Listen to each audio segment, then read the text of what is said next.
이제 6.1 전쟁 때 이스라엘이 점령하게 됐는데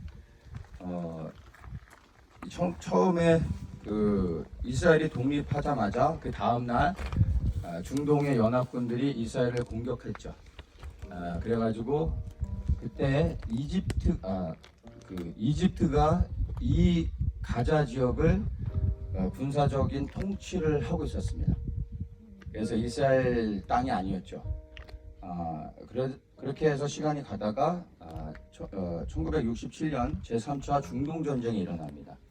흔히 6.1 전쟁이라고 하죠.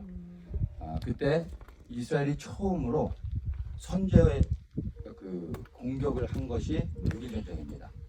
자국의 안보를 위해서 이제 우리가 선제적으로 공격을 해야 된다 해서 이집트를 공격합니다.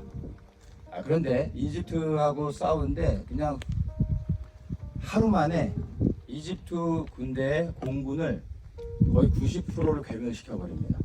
이집트 군대가 거의 박살납니다. 그런데 이집트에서는 그거를 숨기고 요르단과 시리아한테 우리가 이스라엘군을 거의 괴멸시켰다. 이제 너희들이 이스라엘 내로 진입해 들어와라. 거짓말을 한 거예요. 그러니까 시리아와 요르단은 사실 이스라엘이 공격할 생각이 없었어요. 이집트 쪽에서 계속해서 그 안보적인 위협을 줬기 때문에 국가를 보호하는 차원에서 이스라엘이 이집트를 공격한 겁니다. 그런데 이집트가 거짓말을 하면서 시리아와 요르단으로부터 이제 전쟁에 가담해 줄 걸 요청한 거죠. 그러니까 이제 거의 이스라엘군을 괴멸시켰다고 하니까 이게 기회다 해서 이스라엘의 땅을 빼앗기 위해 시리아와 요르단이 침공에 들어옵니다. 그게 하나님의 놀라운 또 어떤 전략인 거죠. 이들이 침공해 왔기 때문에 이스라엘은 합법적으로 나라를 보호하기 위해 이들을 공격할 수 있는 빌미가 된 거죠. 그래서 이스라엘이 완전히 요르단과 그 시리아를 괴멸시켜 버립니다. 그러면서 가자 지역을 그때 6.1 전쟁 때 이스라엘이 빼앗았고, 그리고 골란고원을 그때 빼앗았습니다. 동예루살렘은 그 당시에는 요르단의 영토였습니다.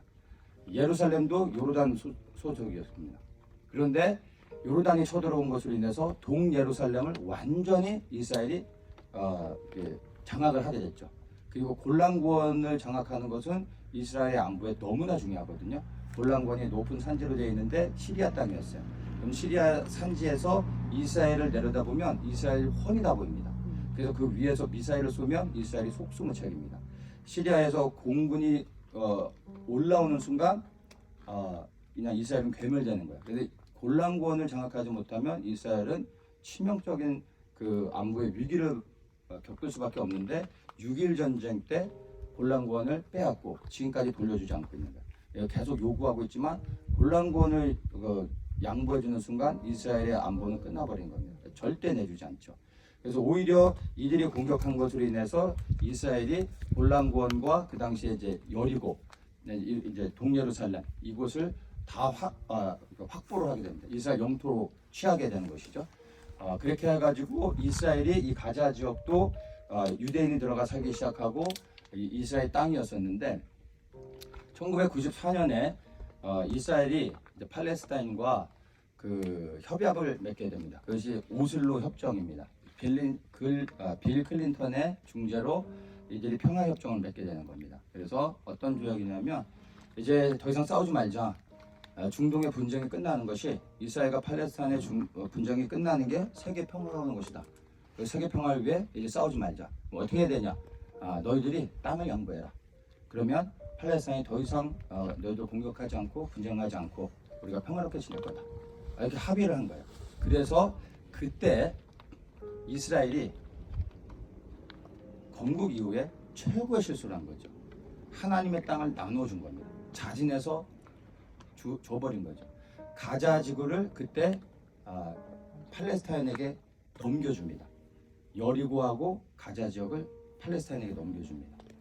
그리고 가자 지역에 살고 있었던 모든 유대인들을 강제로 추방시켰습니다. 그렇게 해가지고 빌 클린턴과 그리고 이스라엘의 총리, 그 당시에 총리가 라빈이었는데 라빈과 팔레스타인 그 이제 아라파트 수장이 공동으로 노벨 평화상을 받게 됩니다. 그리고 세상이 환호했습니다. 세계 평화가 왔다. 그런데 세계 평화가 왔습니까? 우리가 보는 현실이 어떻습니까? 이스라엘의 가장 치명적으로 위협이 되는 곳이 가자 지역입니다. 가자 지역을 내어주고 난 후에 이 가자 지역을 점령한 이제 사람들이 하마스죠.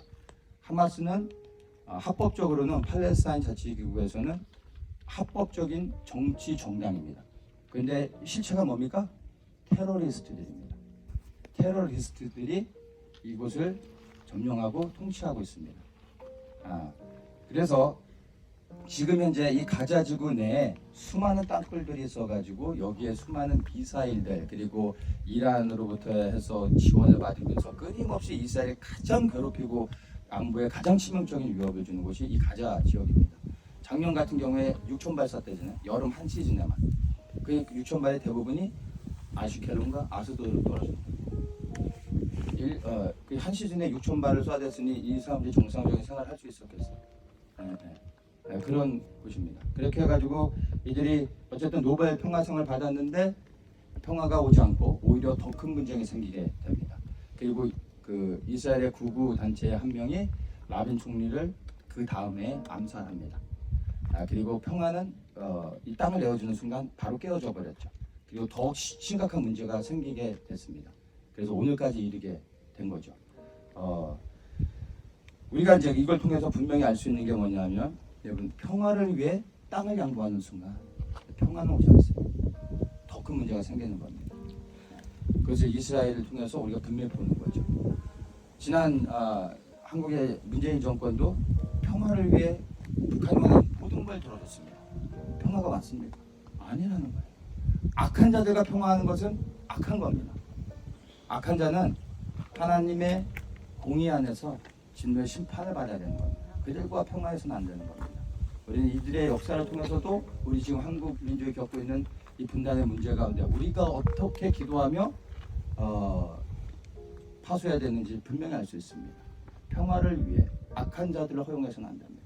김정은을 위해 기도한다고? 이건 너무나 악한 일인 겁니다. 하나님의 심판 가운데 괴멸되어야 될 게 북한 정권과 김정은인 겁니다. 그들의 구원을 위해 기도하는 건 악한 겁니다. 속는 것이죠. 네. 그래서 우리가 이 분단의 현실을 보게 되는데 이스라엘에서 그 분단의 현실은 동과 서로 나눠지는 거다 생각하면 됩니다. 지금의 동예루살렘, 서안지구, 그 다음에 사마리아 지역이 대부분의 팔레스타인 자치지구가 있습니다.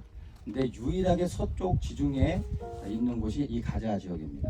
다른 팔레스타인 자치지구는 우리가 첫날을 베들레헴에서 잤죠. 우리가 또 여리고를 가게 되는데 거기도 팔레스타인 자치지구입니다. 그러나 우리 같은 외국인은 들어갈 수 있습니다. 근데 이 가자는 불가능합니다. 그래서 외국인조차 들어갈 수 없는. 그러나 저 안에 살고 있는 대다수의 팔레스타인 사람들 우리가 오해하면 안 됩니다. 그들은 그냥 평범한 사람들입니다. 평화를 원하고 행복한 가정을 꾸리고 그냥 평범하게 살기를 원하는 사람들입니다. 단지 저곳에서 태어났다는 이유만으로 이곳에 갇혀 살아가는 겁니다. 물론 이 사람들도 나와서 활동할 수 있지만 제한되는 게 너무나 많죠. 국제사회 원조를 통해 살아가고 있습니다. 원조의 대부분은 하마스가 합법적으로 원조를 받아 뭐 했습니까? 폭탄을 만들고 이스라엘을 공격하는 데서 사용됩니다. 그러면서도 전 세계 원조는 끊임없이 이어지고 있습니다. 지금까지 팔레스타인 자치지구가 국제사회를 통해 받은 원조를 그 팔레스타인 사람들에게 균등하게 정말 그 사람들에게 필요를 나눠줬으면 이 사람들이 일하지 않고서도 편하게 먹고 살 수 있을 만큼의 어마어마한 금액이 매년 국제사회 원조를 통해 들어가고 있습니다. 그런데 이 사람들은 너무나 비참하게 살아갑니다. 대다수의 금액이 이 정치하는 자들의 부를 위해서 그리고 테러를 위해서 사용되고 있는 겁니다. 그럼에도 불구하고 끊임없이 원조해주고 있는 것이죠. 이게 이제 현실입니다.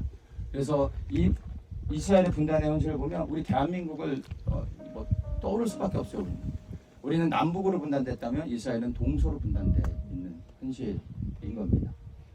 그래서 우리가 이곳에서 이 분단의 현장 우리 한국어로 얘기하면 38선을 눈앞에서 보고 있는 겁니다. 저 너머에 수많은 팔레스타인 하나님을 사랑하시고 구원하기 원하는 대다수의 사람들은 너무나 고통 가운데 살아가고 있습니다. 소망 없이 살아갑니다. 저 안에서 할 수 있는 일이 없습니다. 청년들이 아무 소망이 없습니다. 우리가 이 이스라엘 공격하는 팔레스타인의 이 테러리스트들과 저기에 살아가는 평범한 사람들을 반드시 구분해야 됩니다. 우리가 기도해줘야 될 사람들인 겁니다. 그래서 우리가 이제 이곳에서 이제 우리가 기도하게 되는데, 먼저는 이스라엘의 이 분단의 현실을 다시 한번 우리가 정확하게 영적으로 이해하면 좋겠습니다. 이곳이 블레셋 땅이었죠, 예전에.